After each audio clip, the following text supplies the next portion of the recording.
The void sector stretched before Peter Hayes, like an infinite canvas of darkness, punctuated by the glittering remains of forgotten civilizations.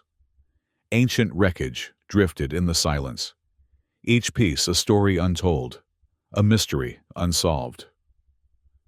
Peter had grown accustomed to this solitude, preferred it even. Central Command's bureaucratic indifference suited him fine, as long as they stayed out of his way.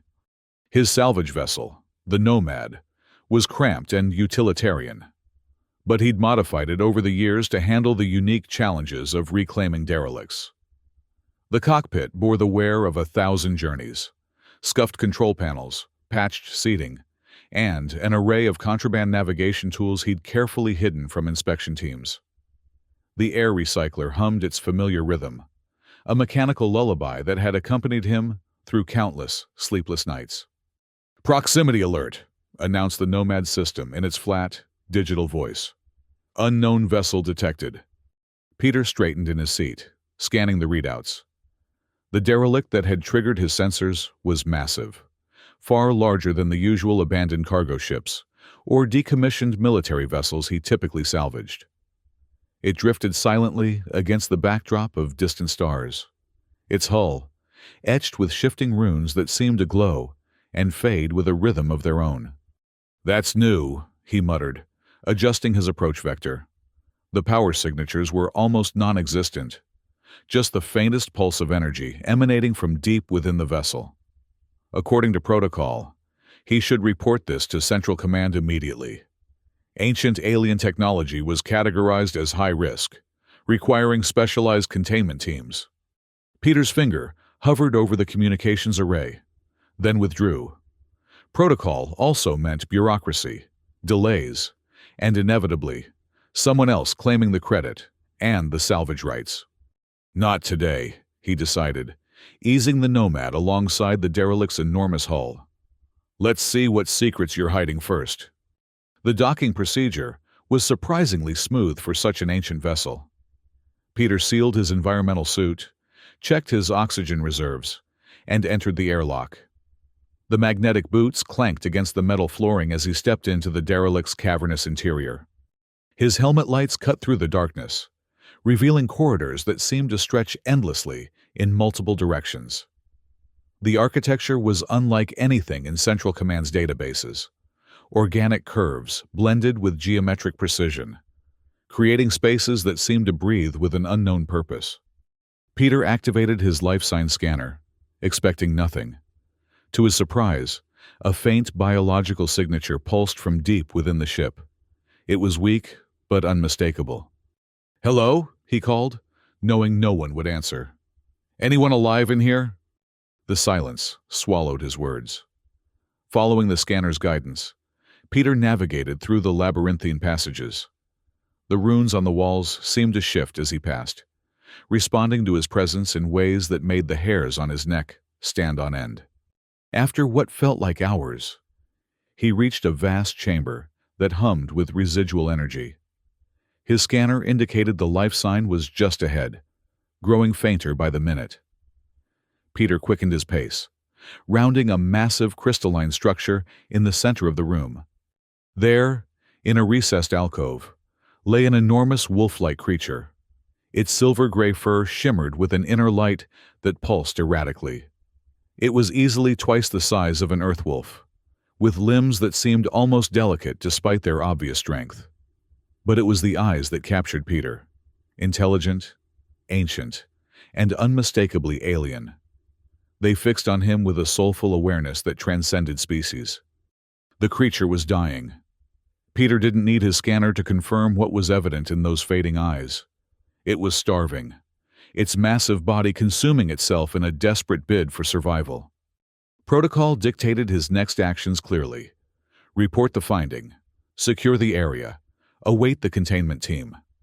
But as the creature's gaze held his, Peter felt something he hadn't experienced in years: connection.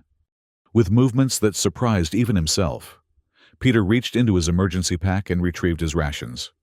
He approached slowly, palms open, rations extended toward the creature. "Here," he said softly. "I don't know what you eat, but it's better than nothing." The wolf's nostrils flared, sampling his scent. For a moment, Peter thought it might lunge at him, a final, desperate attack.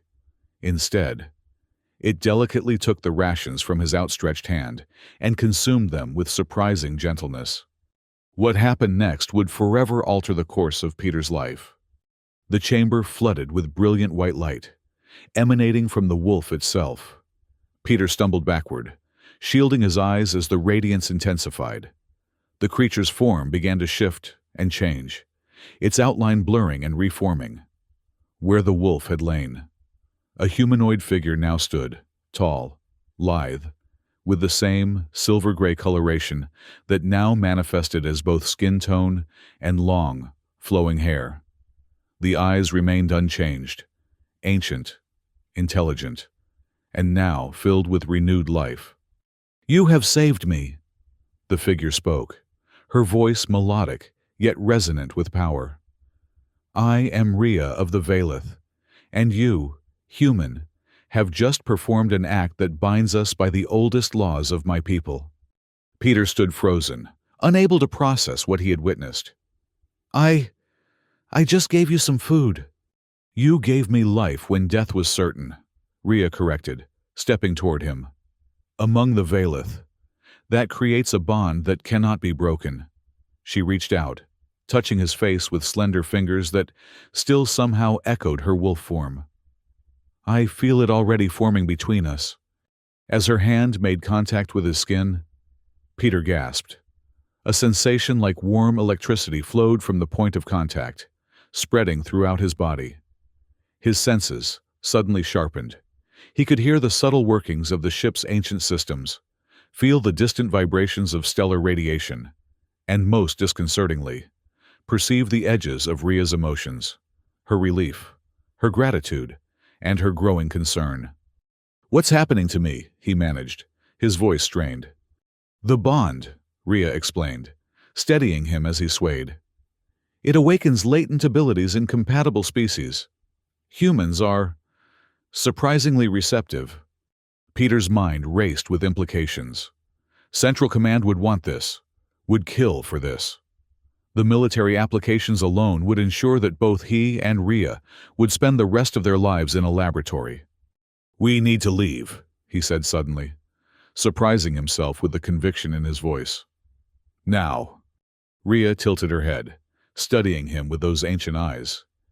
"You would protect me, from your own kind."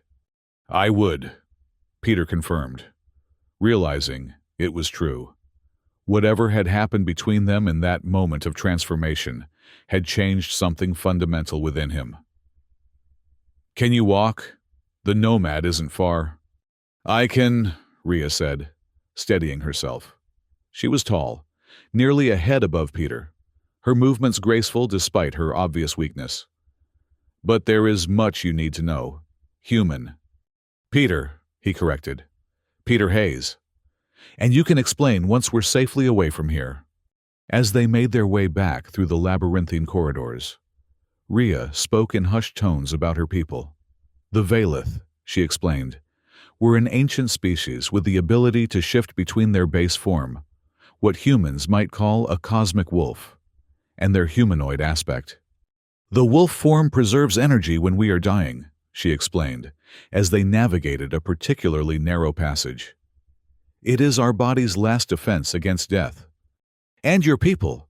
Where are they?" Peter asked, checking his scanner for any new signatures. Rhea's expression darkened. "Hunted. The Dominion has been systematically eliminating my kind for generations. They track us by our energy signatures, signatures that become pronounced when we bond with compatible species." Peter's blood ran cold. "Like we just did." Rhea nodded grimly. "The bond we share will shine like a beacon to their hunters." They reached the airlock of Peter's vessel just as his enhanced senses detected a disturbance, a subtle shift in the ambient energy of the void sector. "Something's coming," he said, ushering Rhea inside. Back in the Nomad's cockpit, Peter initiated emergency departure procedures. The ship detached from the derelict with a metallic groan, thrusters firing as they pulled away from the ancient vessel. 3 Dominion cruisers, Rhea announced, her eyes fixed on the darkness outside. "How can you—" Peter began, then realized she could sense them before they appeared on his instruments. Sure enough, moments later, 3 sleek, predatory vessels materialized from hyperspace, their weapon systems already charging. "Hold on," Peter warned, pushing the Nomad's engines beyond safe parameters. The ship lurched forward, accelerating toward a dense asteroid field that bordered this region of the Void Sector. The cruisers followed, their superior speed quickly closing the gap. Energy blasts streaked past the Nomad's hull, each near miss causing the shields to flare and weakening their integrity. "I can't outrun them," Peter admitted, executing a desperate evasive maneuver that sent them spinning between 2 massive asteroids. "But maybe I can outsmart them." "Listen," Rhea said suddenly, placing her hand on his shoulder. Through their bond, Peter felt a new awareness bloom, an instinctive understanding of trajectories, of the subtle gravitational dance of the asteroids around them.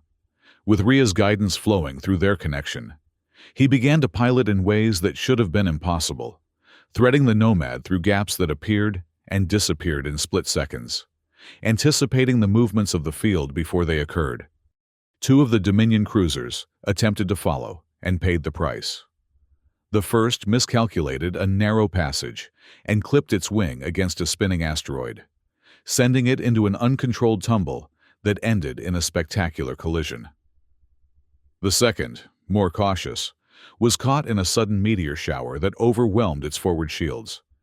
The third, however, circled wide and emerged on the other side of the field, cutting off their escape route.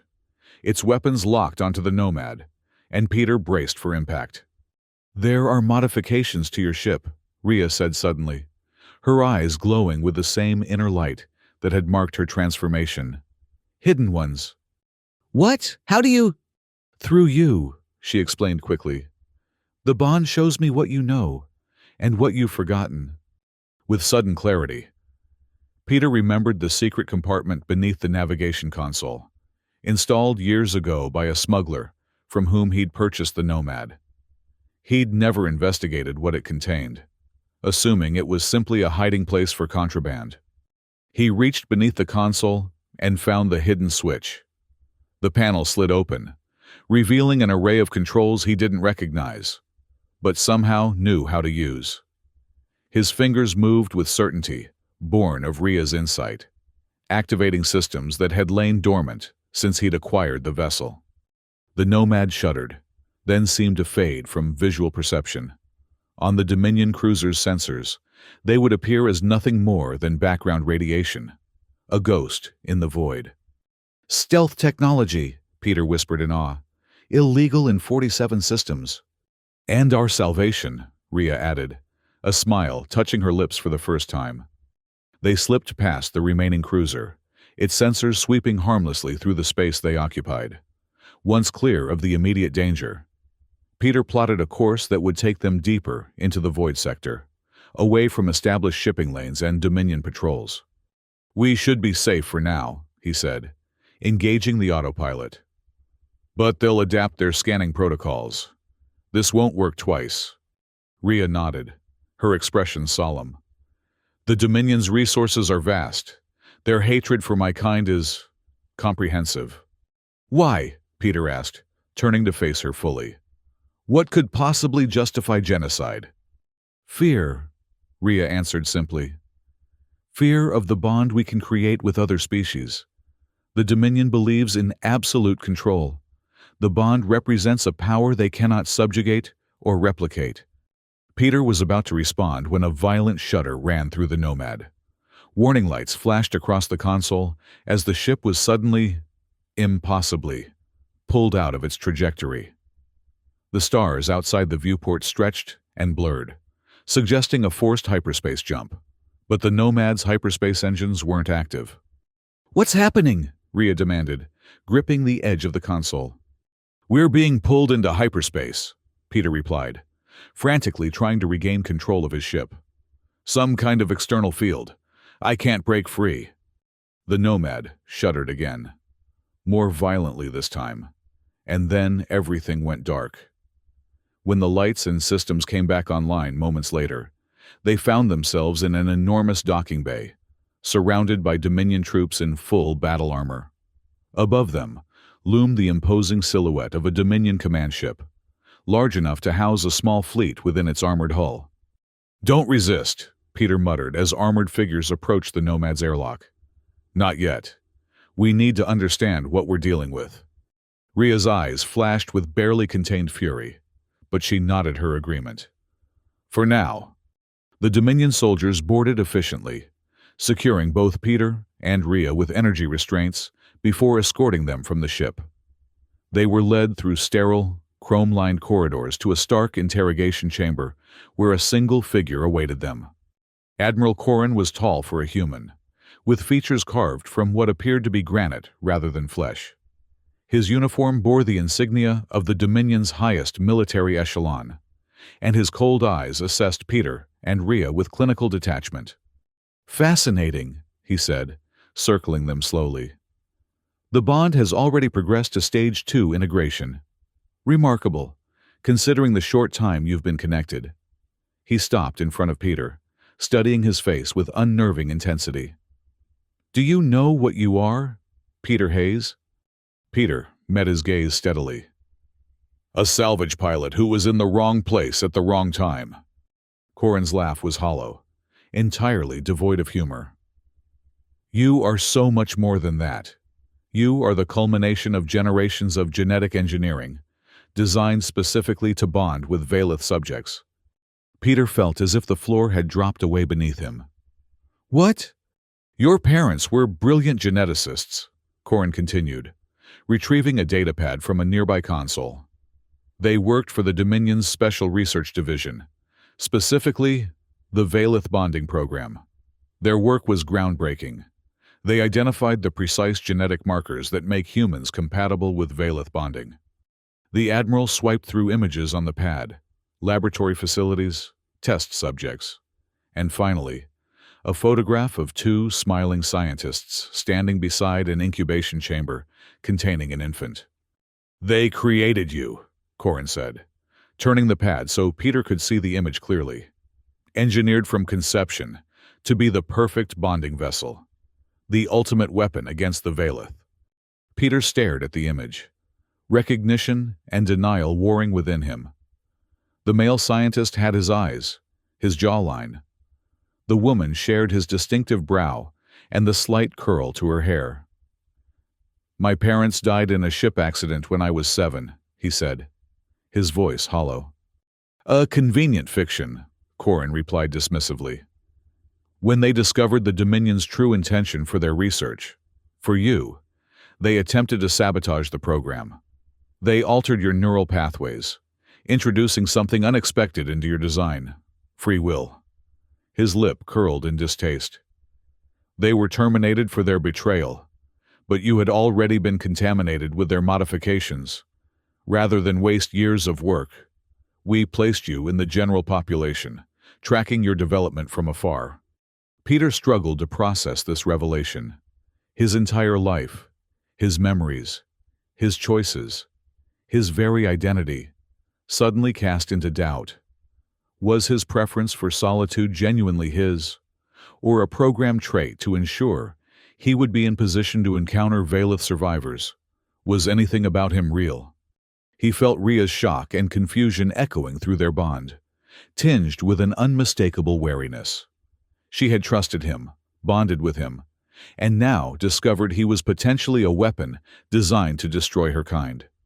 "Your bond with this Valeth specimen is precisely what you were engineered to achieve," Corrin continued, seemingly oblivious to Peter's internal crisis. "Though your parents' sabotage has created complications, you should have reported immediately to the nearest Dominion outpost upon bonding. That programming was fundamental." "I'm not your puppet," Peter growled, anger cutting through his confusion. "No," Corrin agreed with a cold smile. "Thanks to your parents' meddling, you're not, but the bond still formed as designed, which means we can still extract what we need from both of you." "Which is?" Rhea spoke for the first time, her voice steady despite the tension Peter could feel radiating through their connection. "The complete mapping of the bonding process," Corin answered, his eyes gleaming with scientific avarice.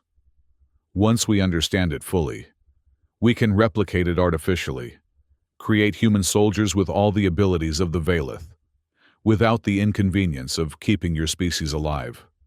"Genocide is a stepping stone to theft," Rhea said bitterly. "How perfectly Dominion." Corin shrugged, unmoved by her accusation. "Progress demands sacrifice. The experiments will begin immediately. I should warn you both. The process is unlikely to leave either of you intact, mentally or physically."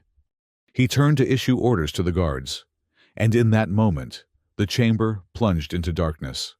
Emergency lighting activated seconds later, bathing everything in a blood-red glow. "Status report!" Corin barked into his communicator. "Multiple breaches in sectors 7 through 13, came the panicked response. "We're under attack from within." The communication cut off abruptly. The chamber's door exploded inward, sending Corin and his guards flying. Through the smoke stepped a figure similar to Rhea but taller, her silver-gray hair cropped short, her eyes blazing with the same inner light. "Seraphine," Rhea breathed, recognition and relief flooding through the bond. "Sister," the newcomer acknowledged with a quick nod. "I see you've made a friend." Her gaze swept over Peter assessingly. "And quite a powerful bond, from the energy signature. Fortuitous." More figures swarmed into the room, pairs of humans and Valeth, moving with synchronized precision. They dispatched the remaining guards with terrifying efficiency, each pair operating as if they shared a single mind. One of them, a compact human woman with a cybernetic eye, approached Peter and Rhea, deactivating their restraints with a device that hummed with unfamiliar energy. "I'm Captain Torres." She introduced herself briskly. "The big guy by the door is Kale, my bond partner." She nodded toward a massive Valeth male who stood guard at the entrance. "Welcome to the Resistance." Peter rubbed his wrists where the restraints had been, trying to process this new development. "There are more of you?" "Bonded pairs." "Many more," Torres confirmed with a fierce grin. "The Dominion's been hunting us for decades, but they haven't been entirely successful." Seraphine approached, moving with the predatory grace that seemed characteristic of her species. "We need to move quickly. The diversion on the lower decks won't keep their forces occupied for long." "What about him?" Peter nodded toward Corin, who was regaining consciousness against the far wall. Seraphine's expression hardened. "He has overseen the extermination of thousands of my people. His fate is not your concern."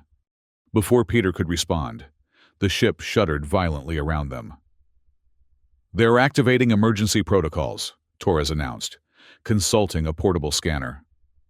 "We have minutes before this entire sector is locked down." "Go!" Seraphine ordered, gesturing toward the corridor.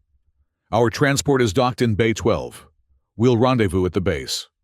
As they hurried through the corridors of the command ship, Peter witnessed the full extent of the resistance operation. Bonded pairs moved through the vessel with devastating effectiveness. Human technical expertise combined with Valeth sensory abilities, creating warriors that seemed almost supernatural in their coordination.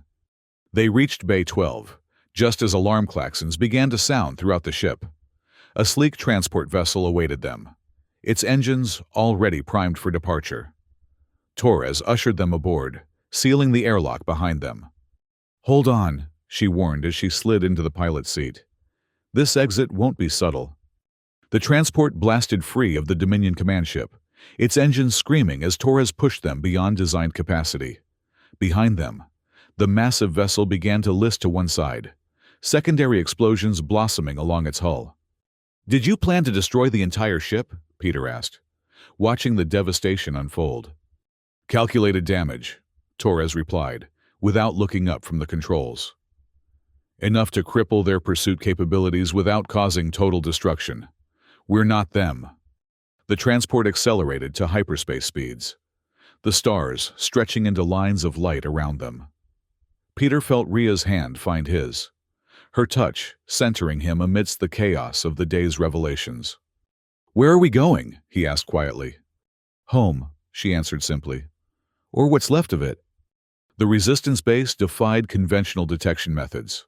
Nestled within the gravity well of a collapsed star, it existed in a pocket of space-time that normal sensors would register as nothing more than gravitational anomalies. As their transport approached, Peter felt a strange sensation, as if reality itself were folding around them, creating a passage where none should exist. Veilith energy manipulation, Rhea explained, sensing his wonder through their bond. Combined with human engineering, the perfect hiding place. The base itself was a marvel of integrated technologies. The organic, flowing architecture of Veilith design merged seamlessly with the practical efficiency of human construction. Vessels of various sizes docked along its outer ring, while the inner structures housed what appeared to be living quarters, command centers, and training facilities. They were escorted to a central briefing room, where Seraphine and other resistance leaders awaited. The chamber was dominated by a holographic display, showing star systems spanning a significant portion of the galaxy, with red indicators pulsing across thousands of worlds. The Dominion's genocide is accelerating, Seraphine began without preamble. These red markers indicate confirmed Veilith extermination events over the past standard year. At current rates, they will eliminate all uncontrolled Veilith populations within the next 18 months. Peter studied the display, the scale of the slaughter making him physically ill. 8,000 worlds, he murmured. How is this not common knowledge? Information control, answered a human man with the bearing of a former military officer. I'm Jake, by the way. Former Dominion Strategic Command. He gestured to a female Veilith standing beside him. This is Zara, my partner. We've been bonded for 12 years. The Dominion controls all major communication networks, Zara continued. They classify Veilith as a hostile, invasive species, a biological threat that requires containment. Most humans in core systems have never seen a Veilith, let alone understand what we truly are. Which brings us to you, Seraphine said, focusing her intense gaze on Peter. A genetically engineered bonding vessel who somehow retained his free will and chose to save my sister rather than capture her. You present opportunities. I'm not a weapon, Peter stated firmly. Whatever they designed me to be. No, Seraphine agreed. You're something far more dangerous to the Dominion. Proof that their control is not absolute, that choice can overcome programming, and your bond with Rhea is exceptionally strong for its infancy.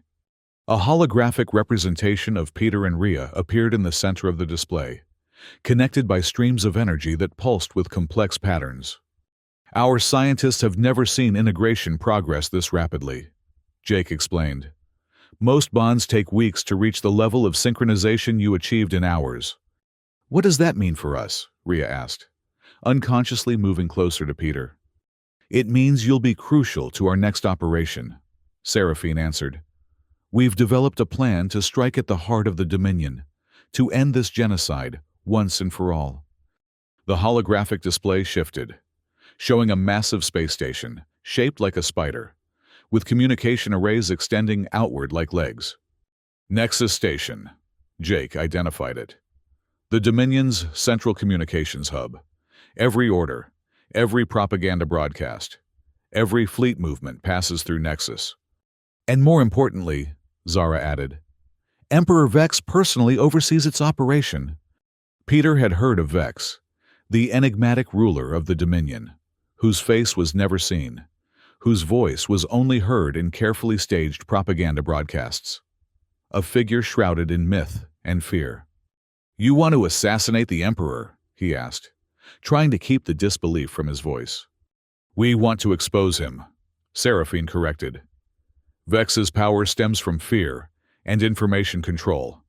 If we can reveal the truth about the genocide, broadcast it through the Dominion's own communication network, we can shatter the foundation of their authority. "And how exactly do we get onto the most heavily guarded station in Dominion space?" Peter asked. "We create an opportunity they can't ignore," Jake answered with a grim smile. "A catastrophic failure at Nexus Station would require the Emperor's personal attention. His obsession with control demands it." "And you need us for this because," Rhea prompted, "because your bond gives you capabilities that even our most experienced pairs are still developing," Seraphine explained. Peter's technical knowledge enhanced by Valeth perception. Rhea's combat skills amplified by human adaptive thinking. Together, you might just be able to reach the central control room while the rest of us create the necessary distraction. Peter exchanged a look with Rhea, feeling her determination through their connection. Whatever his origins, whatever doubts plagued him about his own identity, one thing remained clear: the Dominion had to be stopped. "When do we start training?" he asked. The days that followed were the most intense of Peter's life. He and Rhea worked tirelessly to develop their bond, pushing the limits of what their connection could achieve. Under the guidance of Jake and Zara, they learned to share sensory input, to anticipate each other's movements, to merge their distinct areas of expertise into something greater than the sum of its parts. Peter's technical intuition, already exceptional, became almost supernatural when combined with Rhea's Valeth perception. He could sense the flows of energy through systems, understand machines on an intuitive level that transcended conventional engineering. Rhea, in turn, found her combat abilities enhanced by Peter's human adaptability. Where Valeth traditionally relied on forms and patterns perfected over centuries, the addition of human improvisation made her fighting style unpredictable and devastatingly effective. As their training intensified, so too did their personal connection. The bond between them deepened beyond the merely tactical, creating a closeness that neither had experienced before. Through their connection, Peter shared the pain of his shattered identity, the uncertainty of never knowing which parts of himself were genuinely his and which were engineered. Rhea offered her own vulnerabilities in return: centuries of running, of watching her people dwindle, of fearing she might be the last of her kind. In those quiet moments between training sessions, they found solace in each other, their bond becoming something neither the Dominion's engineers nor Valeth tradition had anticipated: love. 2 weeks after their arrival at the Resistance base, Seraphine declared them ready. The plan was set in motion. A small fleet of Resistance ships, including Peter's modified Nomad, would approach Nexus Station disguised as routine cargo vessels. Once docked, they would initiate a cascade failure in the station's power grid, creating enough chaos to draw Emperor Vex from his secure chambers. "Remember," Jake cautioned during their final briefing, "this isn't just about killing one tyrant. If we do this right, we expose the entire system. We give the people of the Dominion a choice." "And if we do it wrong?" Peter asked. "Then we die," Zara answered simply. "And the genocide continues." The approach to Nexus Station tested every skill Peter had developed over his years as a salvage pilot.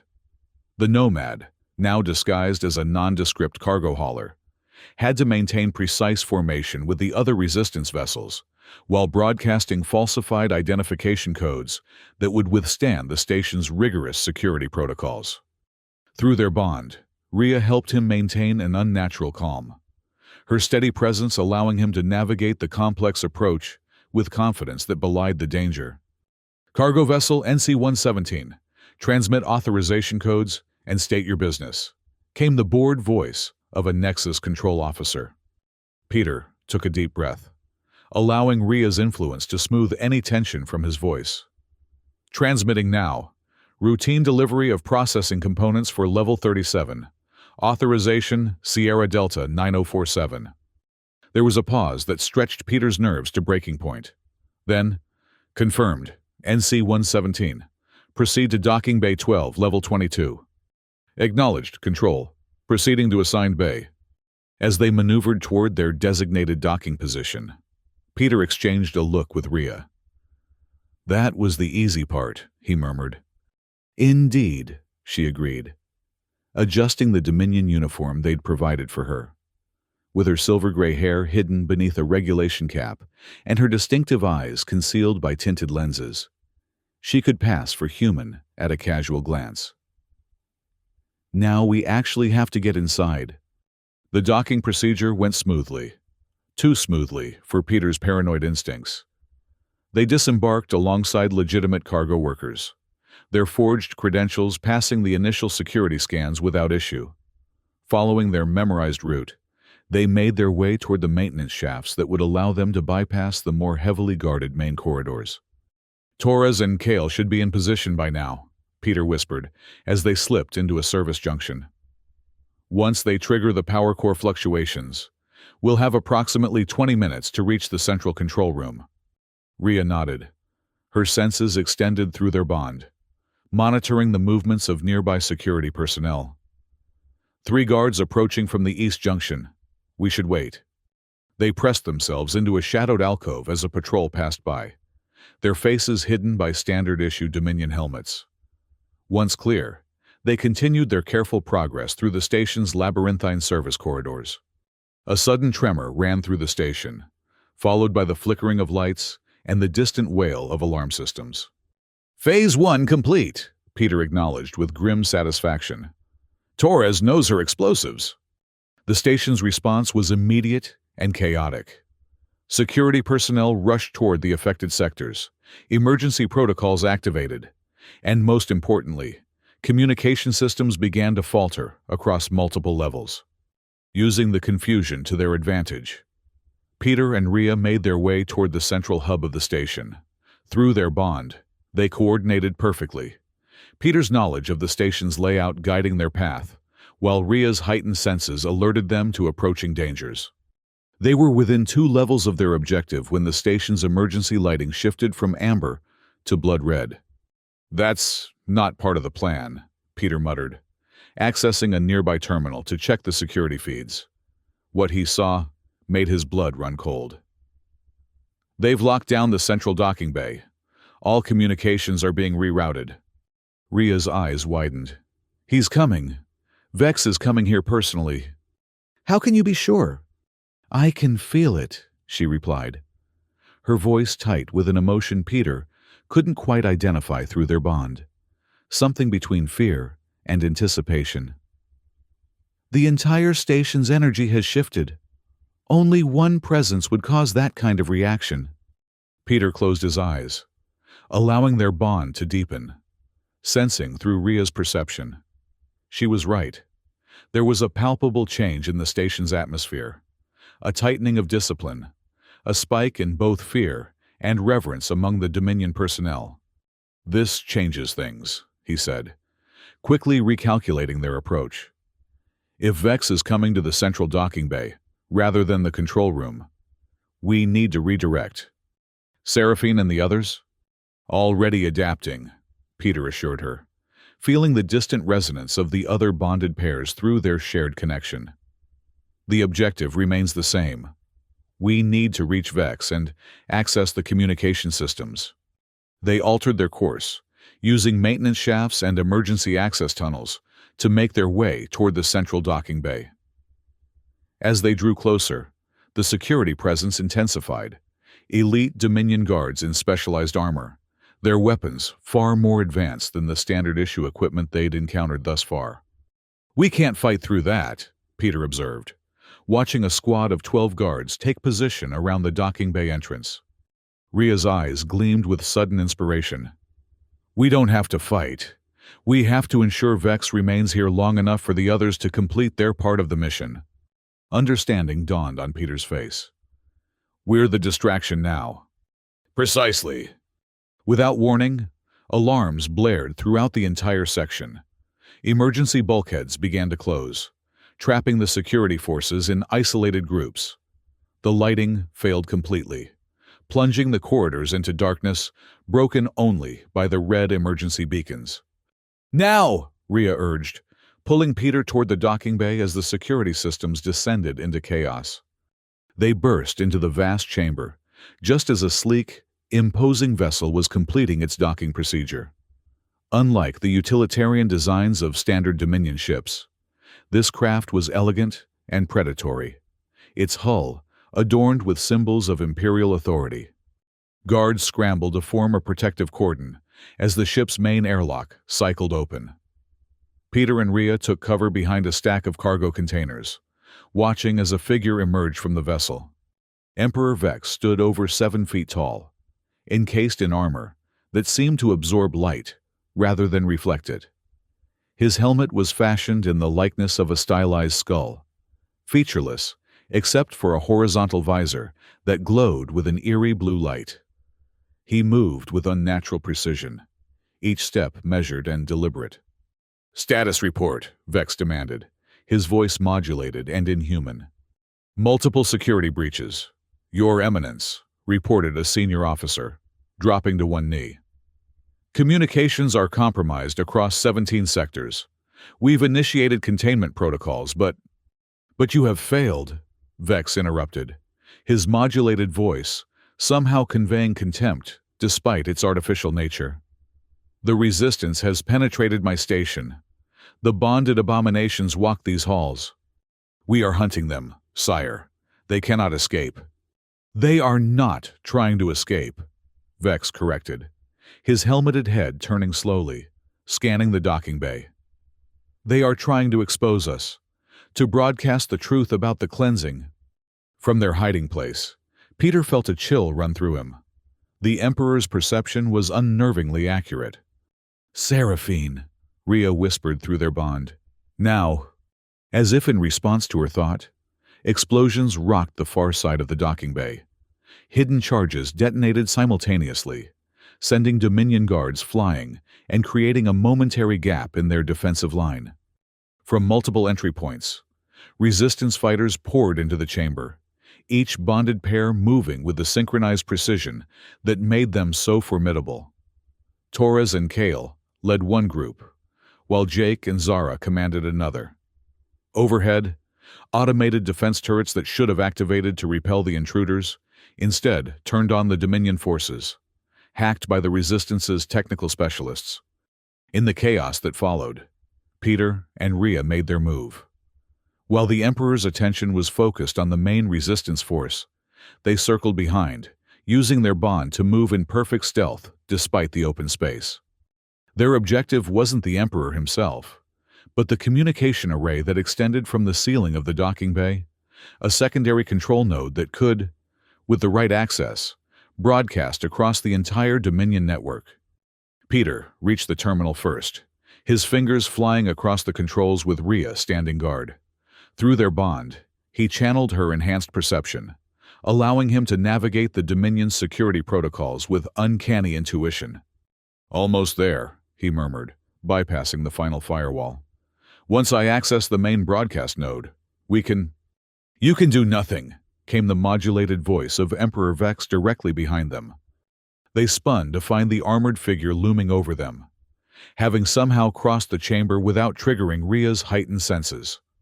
Up close, the Emperor's armor was even more unsettling, covered in microcircuitry that seemed to pulse with its own rhythm, like the beating of an artificial heart. "The bond blinds as much as it enlightens," Vex continued, raising a weapon unlike anything Peter had ever seen, a device that hummed with energy, capable of disrupting the very bonds between atoms. "You see each other so clearly that you become blind to all else." "Now, Seraphine!" Rhea called out loud, her voice carrying across the chamber. From the opposite side of the docking bay, Seraphine and 3 other Valeth simultaneously channeled their energy, creating a surge that momentarily disrupted all electronic systems in the chamber, including Vex's weapon and armor. In that instant of vulnerability, Peter and Rhea struck together.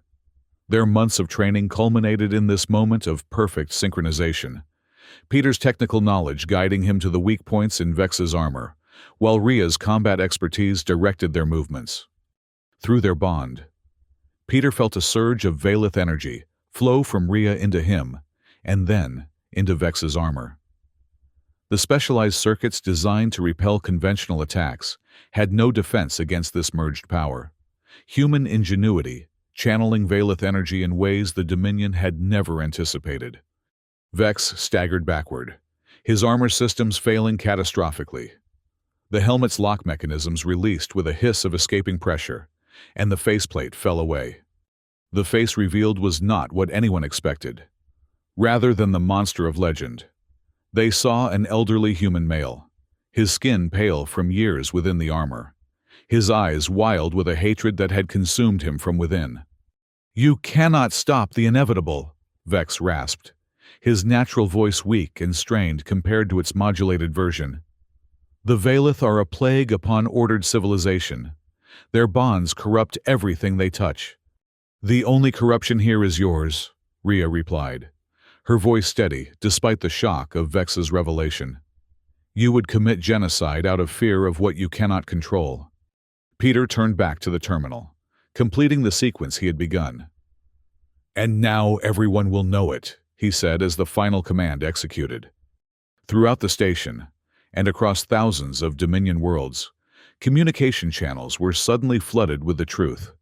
Security footage of Valeth camps, records of extinction orders, and finally, the live image of Emperor Vex himself, frail and human, his mask of invincibility literally lying at his feet. "You've doomed the Dominion to chaos," Vex snarled, collapsing to his knees as his armor systems continued to fail. "We've given people a choice," Peter corrected. "Something you never did." With the Emperor's fall, the Dominion forces on the station found themselves without the iron will that had driven them for generations. Some continued fighting out of training and loyalty, but many simply laid down their weapons, unwilling to die for a cause that had just been exposed as genocide. Seraphine approached, her eyes fixed on the fallen Emperor. "For all the Valeth who died by your order," she said quietly, "you deserve far worse than you will receive." "Kill me then," Vex challenged, his voice barely audible. "Prove that you are the monsters I've always claimed." "Death would be a mercy you don't deserve," Seraphine replied. "Instead, you will live to witness everything you built crumble around you. You will see the Valeth and humans create a future based on choice and cooperation rather than fear and control." As resistance forces secured the station, reports began flooding in from across Dominion space. Without the Emperor's leadership, the carefully maintained command structure was unraveling. Fleet officers turned on each other, competing for power or simply deserting their posts. Planetary governors were declaring independence or pledging allegiance to the resistance. Most importantly, messages were arriving from Valeth camps and hidden settlements across 47 worlds.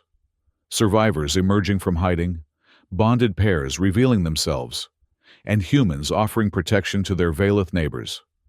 The genocide was ending, not through a decisive military victory, but through the collapse of the will to continue it. In the days that followed, Peter and Rhea joined the efforts to secure communication arrays across key Dominion worlds, ensuring the truth continued to spread.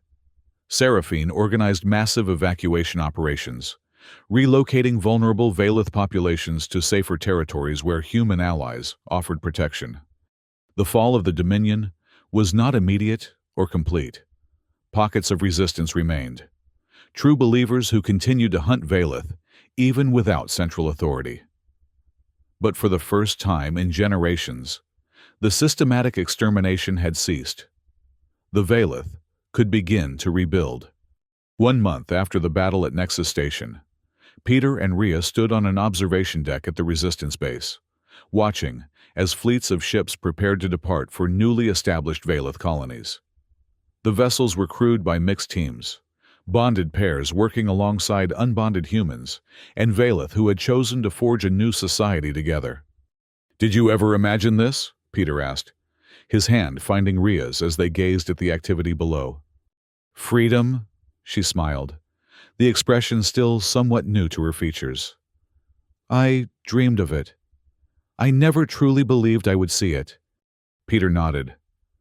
understanding through their bond the depth of emotion behind her simple words. "I still don't know who I am," he admitted after a moment. "How much of me was designed by the Dominion? How much was my parents' rebellion? And how much is truly me?" "I know who you are," Rhea replied, turning to face him fully. Her eyes, no longer hidden by disguises, reflected the stars beyond the viewport. "You are the human who saved a dying wolf when protocol demanded otherwise. You are the partner who stood against an empire, rather than surrender to your programming. Those choices, they define you far more than your origins ever could." Through their bond, Peter felt the absolute conviction behind her words. Whatever doubts remained about his engineered past, she saw him with a clarity that transcended genetics. "What happens now?" he asked, gesturing toward the departing ships. "The resistance achieved its goal. The genocide is ending. Where do we go from here?" "Wherever we choose," Rhea answered simply. "That's what we fought for, isn't it? The freedom to determine our own path?" Peter smiled, feeling a weight lift from him, the burden of uncertainty about his future, about his identity. "I used to think I preferred solitude," he said, watching a particularly beautiful vessel launch from the docking bay, its hull gleaming in the light of the collapsed star. The silence of the void sector, just me and the Nomad. "And now," Rhea prompted, though she could feel his answer through their connection. "Now I know what I was really looking for out there," Peter replied, pulling her closer. "I was looking for home, and I found it, not in a place, but in you." Their bond hummed between them, no longer just a tactical advantage or a biological curiosity, but the foundation of something the Dominion had feared above all else, a genuine partnership that transcended species, a love that could not be engineered or controlled. As they boarded their ship, the Nomad, now modified with both human and Valeth technology, Peter felt no longing for his former solitude. The vastness of space stretched before them, not as an empty void to be endured, but as a canvas of possibilities for two souls who had found each other against impossible odds. The galaxy, once ruled by fear, would now learn what was possible when bonds were forged in compassion rather than control. And Peter and Rhea would help build that future, together.